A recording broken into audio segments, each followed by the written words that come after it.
Get ready for hot takes and insight from local industry experts in real estate, business, and lifestyle. He used to play ball with the Padres. He played hockey for the Lobos. Now they're crushing it in the real estate game. Together, they'll showcase the best of the Duke City. This is All About YouABQ. Oh, we're back for season 3. It's all about YouABQ. Now, the goal of the show is to highlight the best of our city's industry experts in real estate, culture, and lifestyle so that you walk away with some value and feeling inspired. Now, the way we like to do that is to interview the guests that you like to see, but also if you want to join the conversation, reach out using our hashtag up here. You can get some timely tips about our community and real estate market. Join our email list. I'm Skip Adams, owner of Sold by Skip Real Estate Brokerage here in Albuquerque. Grant Harvey, Vision Mortgage Home Loan Lender, and our guest host is Tess Adams. Tess Adams is a crowd favorite. She was actually, we have a lot of DMs wanting Tess to come back on the show. So we flew her out from LA. Resounding culture, resounding fanfare. We're here for the kids. We landed a big one. Well, thank you guys so much. It's so good to be here. I had a little bit of reservation coming back on the show. Mexico has a lot of reservations. And we're going to talk about that.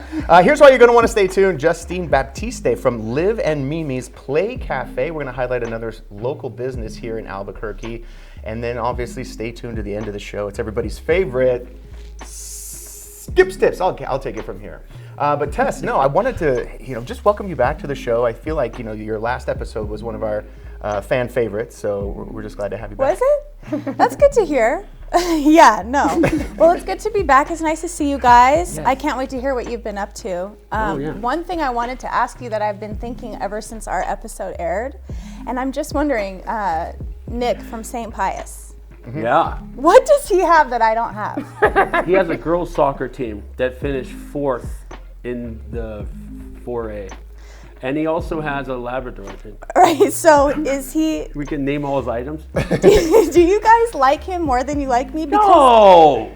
No, right? Yeah. There's no way. But get it, yeah. Do you want a soccer team position? Ask Brett. He seems to be more exciting than I ever was. No, Nick is a funny kid, and we go back a long ways. Yeah. Copper Socks? What was his DJ name? DJ Copper Socks. Coppertone?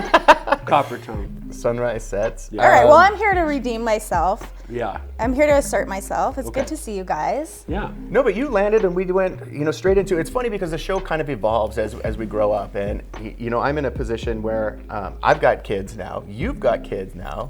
And so we have a little bit of a different perspective on Albuquerque, and we always explore different opportunities. Right. In fact, Justine, our guest in the next segment coming up, owns Liv and Mimi's Play Cafe. So which is a place where you take kids. And but to speak to the fact that you got in town, with your baby boy, and we went straight to the Natural History Museum today. Right, I hadn't been there since I was a kid, and I will say it holds up. Yeah.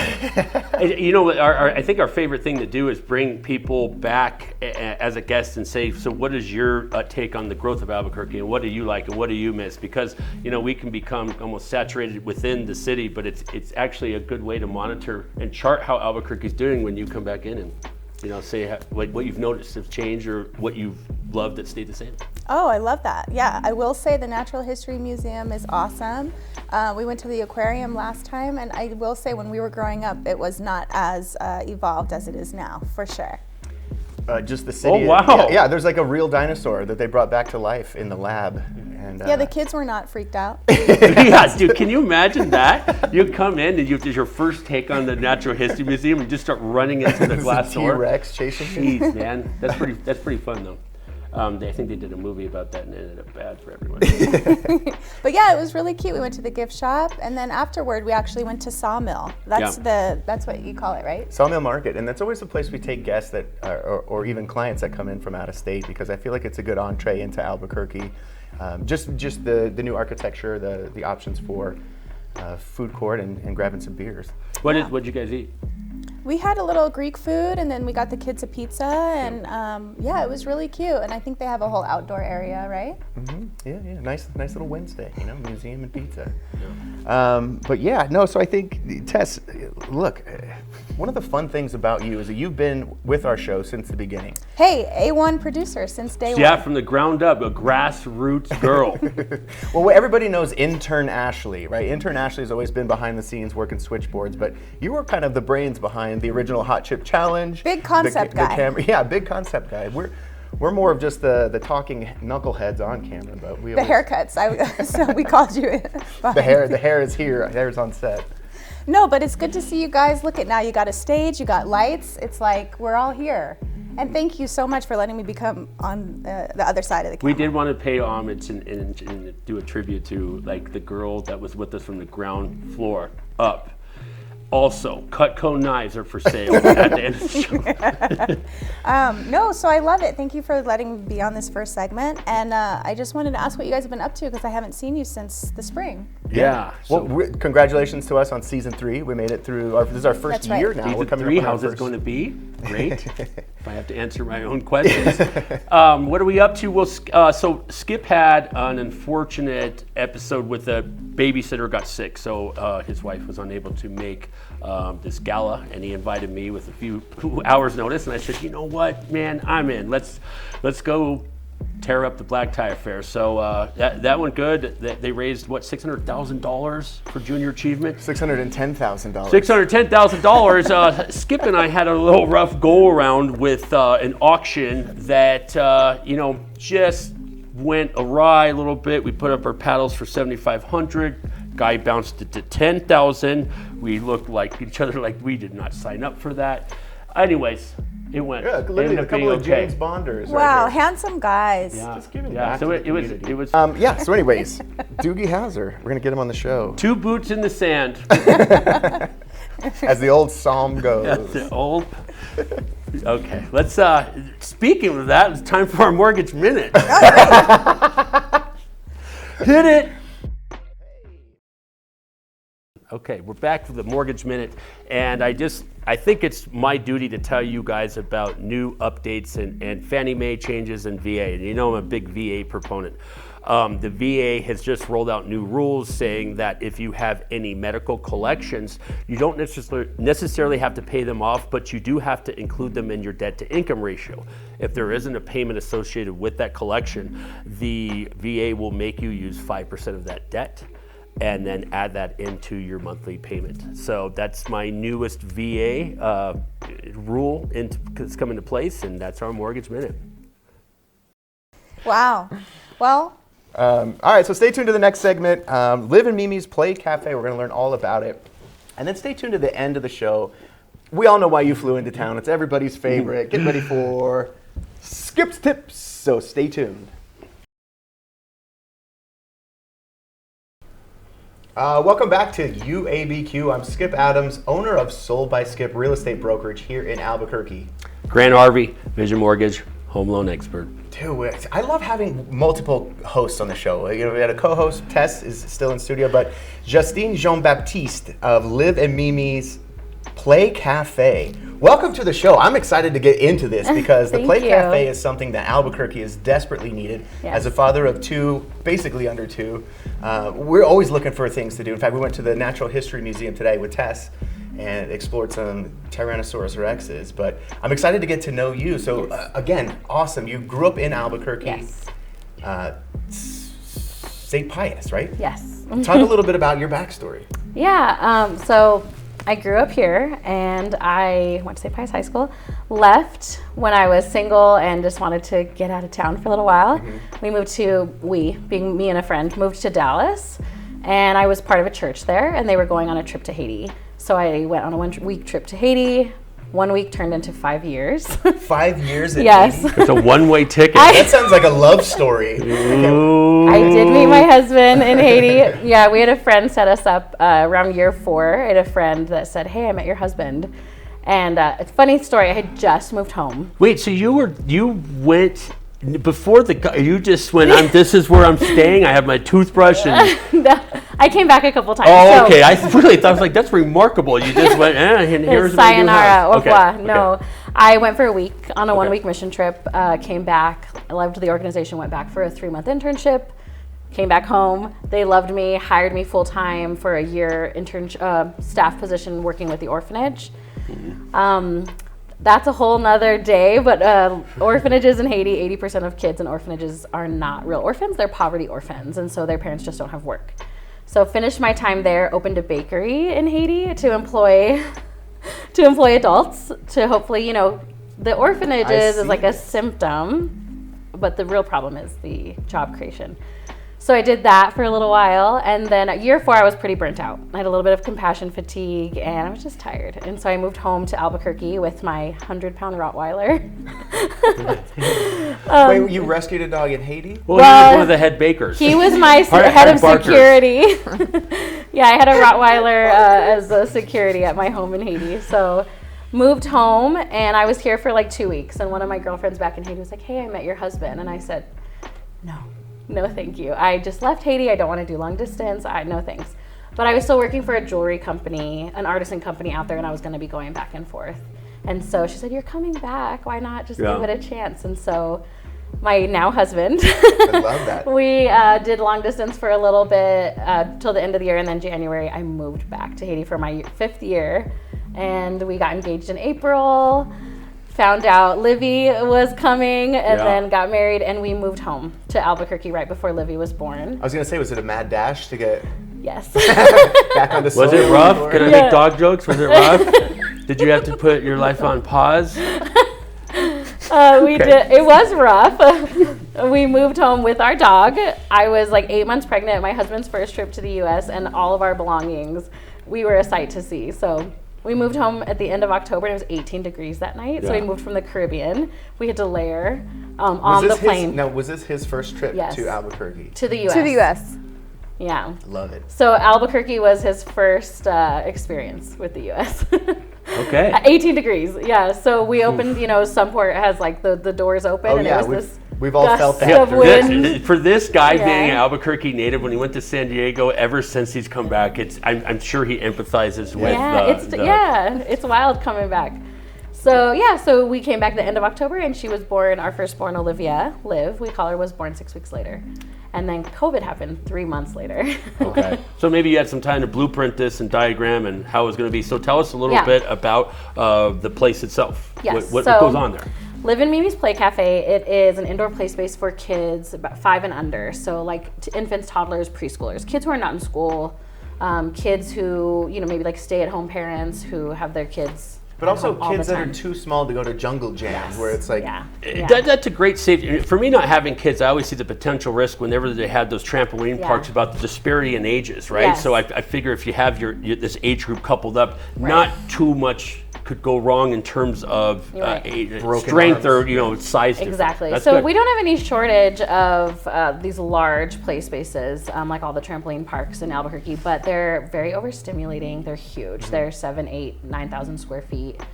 If you've got a 2-year-old or like a 1-year-old who's just learning how to walk, I mean, they get knocked over really easily. Or they disappear into the ball pit. Yes. I would usually dunk them into the jump hoops. You're that guy. Yeah, I don't have any kids. Uncle Grant's back.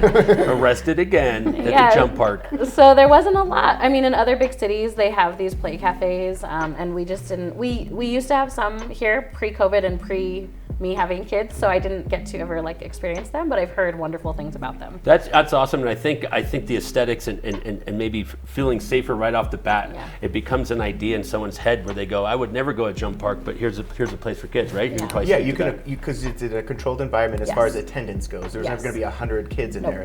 It's limited to what, 12 kids or something? Yeah, it's 1,400 square feet. My goal was 1,500. So when I found this space at 1,400 square feet, it was perfect for what I wanted. I want you to be able to sittervise. So I want you to be able to sit and see the whole place from wherever you're sitting, whether you want to read a book, drink your coffee. I have an Etsy shop. I always need a place to work on my Etsy shop, and I just want to be able to sit, and my kids were contained in front of me, and they're not going to run off like at a park, or even like some restaurants, Chick-fil-A, McDonald's, they don't have like they just were missing the mark a little bit. Chick-fil-A, all the tables are outside of the playground. So my kids are coming in and out of the door. They're not staying and playing. McDonald's, they're way too big for my, at the time, 1-year-old. She couldn't even make it over that first step into the play structure. And no one's really monitoring.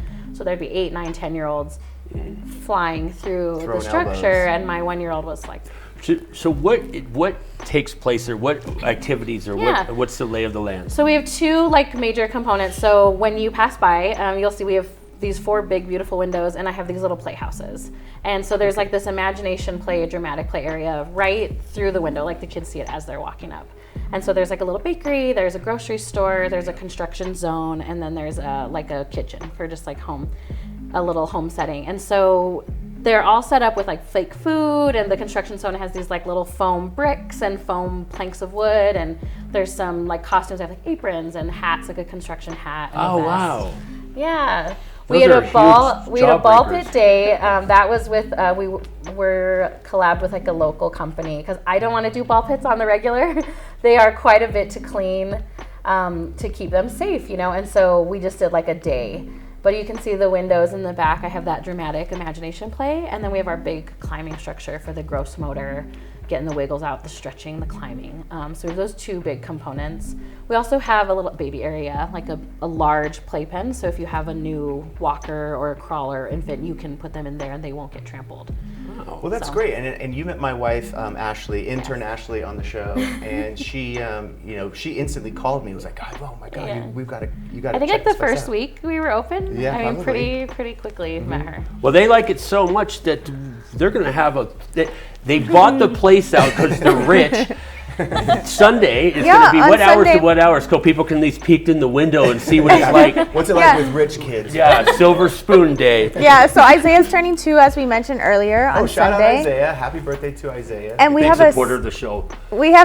huge supporter. We have a small crew that's going to go with us. So what would that be like when we Look at check that in? Do we just get Look at that to? little Gerber baby picture. Yeah. So what would it be like when we arrive? So you get the whole place to yourself. So you have 2 hours of playtime with 30 minutes to set up. And so I do offer some balloon and decoration like packages, so I could set up for you. Oh, nice. And you just arrive with your pizza and cupcakes. I'm and showing then up with paintball guns We've got your rollerblades photo and up on the paintball. wall. Do not allow and in. ramps. BMX. Is there food, or what do you have anything that you cater stuff in, or how does that work? So you can bring your own food. Yeah. I did not want to tackle like the food service. That's- yeah. I think we don't have any shortage of coffee shops in Albuquerque. Okay. And so for myself, again, as a parent, like I had no problem going through a drive-through, get my coffee. I just needed the place to go to enjoy it. That's awesome. And so we're right next door to Bristol Donut, and so they have great donuts and coffee, and so you can walk there like 4 doors down. Okay. You can get your coffee and donut there and bring it over. And That's awesome. So I allow you to bring in your own food and Most drink. people have no food. That's great that Yeah. you don't even I try to didn't even wanna monopolize do that, that. right? Yeah. That's smart. I also have a ton of just like kid-friendly snacks, so like pouches, little like all those little things that kids love. My husband works at Costco, and so we keep Costco in business. Just give them a ribeye. Yeah. Frozen steak. Chew on Yeah. that, kid. Yeah. We'll be back in 7 So all the snacks that I wish that I found at other places. Okay. So I've got these little like our top sellers, these little cheddar bunnies. And what better way to actually put food or think of that when you have a kid and go, what does my kid like? To forget imagining what they like. What do my kids like to have? Yeah. Not corn dogs stuck in the little play ball. So, I mean, to speak to that, I mean, there is some level of responsibility, I would imagine, like, especially after coming out of COVID, everybody's, hand sanitizer friendly. So talk about some of the, the struggles or some of the, the options you have for wiping boogies off the walls. So we've only been open for about 6 weeks, so we are learning as we go, but what we do have is we have 5 different sanitizer stations. So I've got some just like pumps kind of everywhere, some on the wall in like some high traffic areas. We have our play sessions set up with an hour gap in between so that I can wipe down, clean, restage the toys so it's nice and fresh for the next group of kids, but also clean. Yeah. We also have yuck buckets, which parents love when I explain it when they walk in. If any toy ends up in a mouth, which is going to happen, our play food looks very realistic. If a kid is chewing on it or slobbers on it or all the things. Yeah. I have these buckets all over that you drop the toy in there and it stays off the floor so other kids aren't putting that directly back in their mouth, and then I clean those before they go back out. Okay. So they get a little more immediate attention. Okay. So talk a little bit about, because I know you have it blocked off in 2-hour increments. Yes. So if somebody wanted to bring their family through, what's the best way to sign up? So our Instagram has our booking link in the bio. So you can go and check all of our availability for probably about 3 months out. You can pick your day. You can also see like if we have a lot of kids or if we don't have a lot of kids. So let's say your child maybe has some sensory needs and just doesn't want to be there when it's full capacity, you could go on our booking site and see, well, hey, Thursday mornings, there's still 10 spots available. We're going to go that day because it looks like it's going to be a slower day. How much is in each block then? How many kids? So I have 10 online booking spots because I like to have 2 or 3 spots for walk-ins. Okay. I hate to turn a little one away. They've already seen the houses, they've seen the playground, and so I like to keep 2 or 3 spots for walk-ins. For those window shoppers. Speaking of Santa, though, you mentioned earlier that you are having Santa come visit. Santa is coming to town.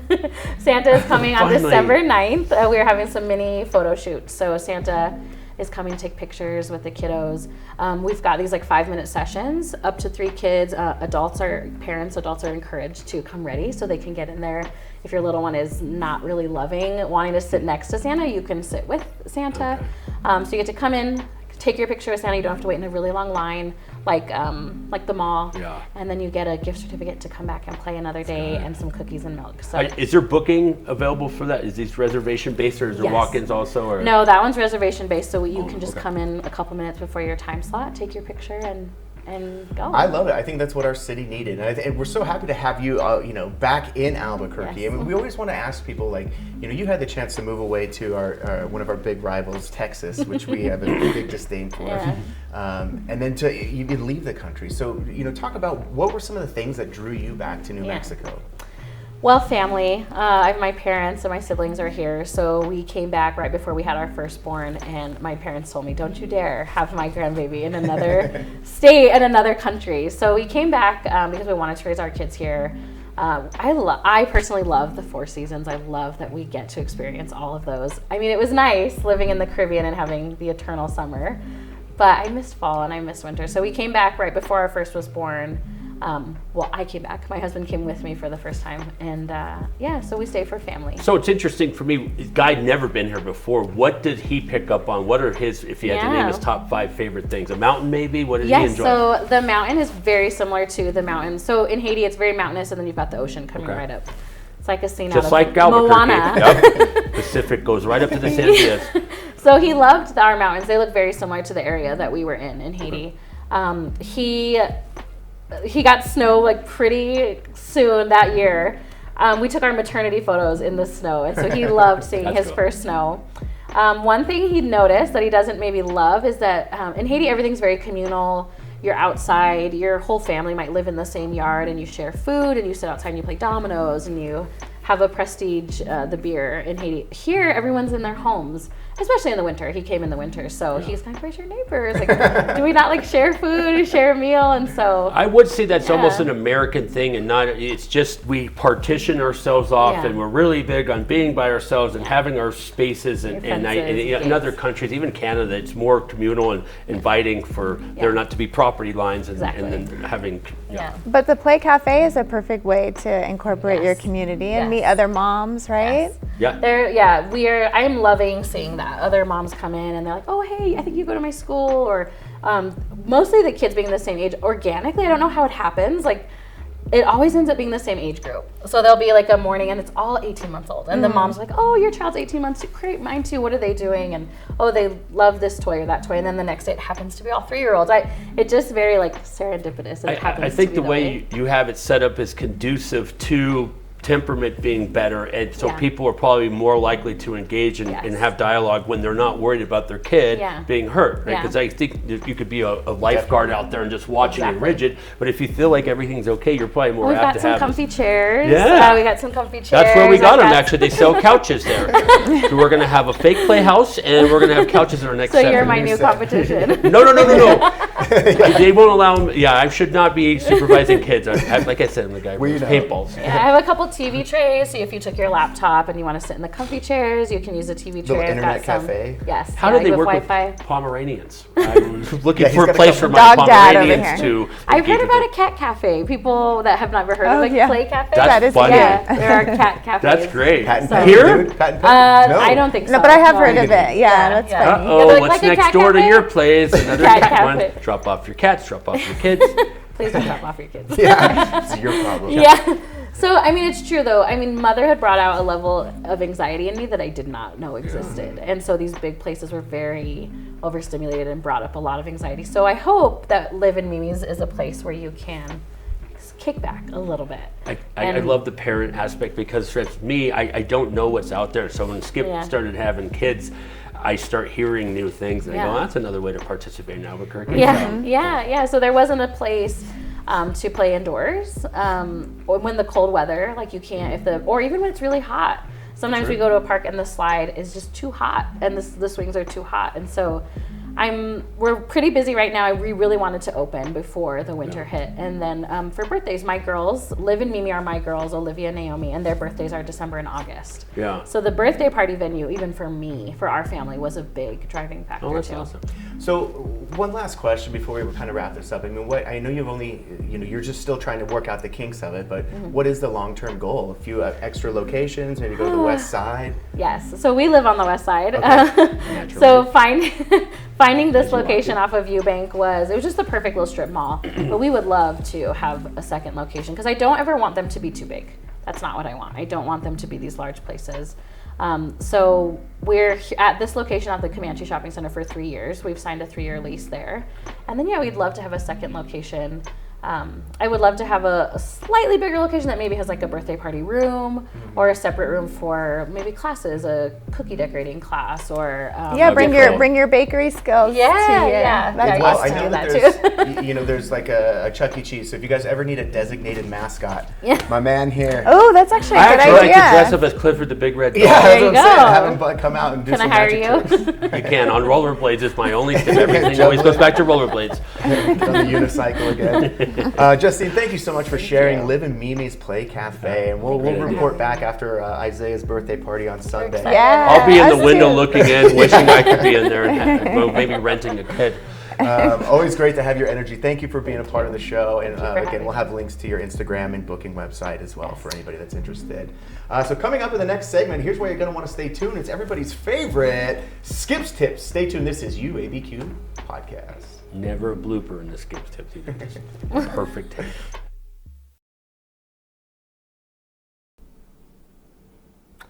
Welcome back, segment 3. Thank you, Justine, for coming in. Good interview here. Now we're into our much anticipated, highly awaited, not duplicated Skip's Tips.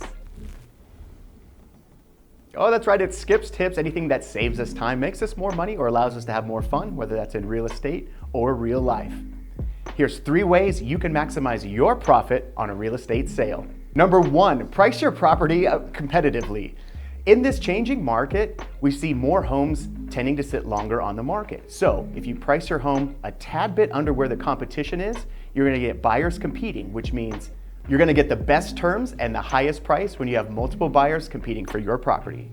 Number 2, be sure to enhance your property's curb appeal, whether that's mowing the lawn or just adding some additional outdoor living space. Keep in mind, in New Mexico, we have 300 days of sunshine every year. So be sure to capitalize on that by adding livable, usable outdoor space. That's going to add more value to your property and make it more desirable to buyers.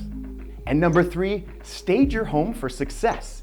We don't want to see old furniture or cluttered family pictures in your home. So if you have the opportunity, work with an agent who will pay for your staging, because staged homes sell faster and for more money. So that's 3 ways that you can maximize profit when selling your property. Share this with a friend and tell them Skip said so. That wraps up our show, but one thing I wanted to add, with great Skip's Tips, when we talk about curb appeal, one of the first things I noticed as a non-real estate agent is oil stains on the driveway, and maybe like tattered screens on the front door or on the windows.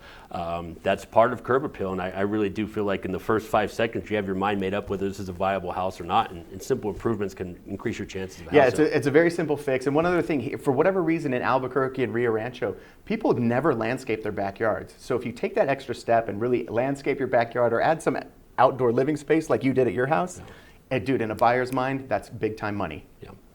And one last thing, a sad departure. We lost a good man a couple days ago, Anthony Hawkins, a big supporter of UNM hockey, one of my fraternity brothers, a really good guy. So Albuquerque is a little bit less vibrant recently. So you will be missed, Anthony. Yeah, shout out you Anthony. I remember when Anthony moved here in middle school, and then all the way through high school as well, and then you got to know him obviously at UNM. Very positive guy. Just always made sure he was upbeat and pumping people's tires, and he'll be missed. But so we'll take it out on a lower, slower note today. This is all about you. ABQ. ABQ.